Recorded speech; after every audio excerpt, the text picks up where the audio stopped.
I've been a fan of Leonard Cohen since the early 70s.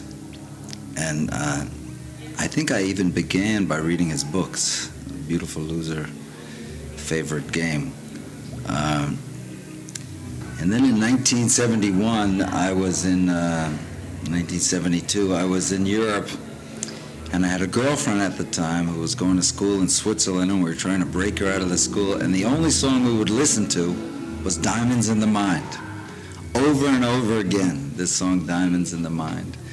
So I was very pleased when Alberto asked me to sing that song tonight, but I think for any singer-songwriter, we all owe such a debt to Leonard Cohen because he's perhaps the most poetic of us all, and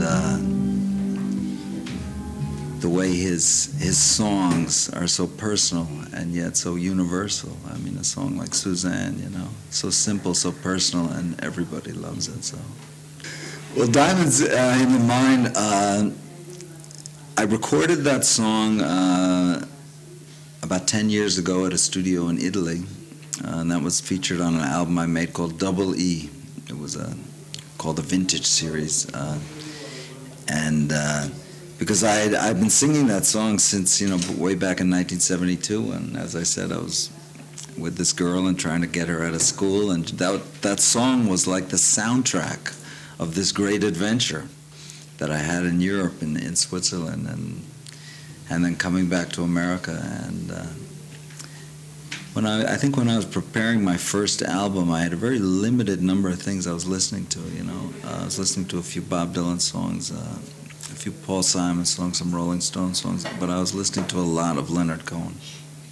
Well, living in Europe, as I do, and I've lived in Paris for 17 years, I'm not surprised because I often see festivals and events such as tonight dedicated to Americans who nobody cares about in America. I've seen this over and over.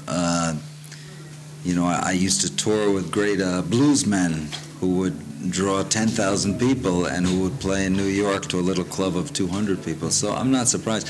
I think Europeans tend to take culture, and even American culture, or if I can include Leonard Cohen in that, even though he's Canadian, more seriously than Americans do as well.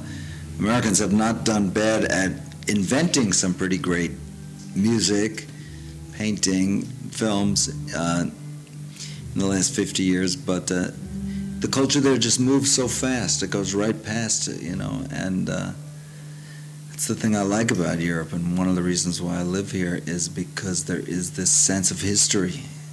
And I think tonight, this homage to Leonard Cohen just is another testament and indication of how the Europeans have a greater appreciation of American culture than Americans. And when Alberto Manzano asked me to be involved, there was no way I could say no. Number one, I love Alberto. Number two, I love Leonard Cohen. And number three, I love singing this song.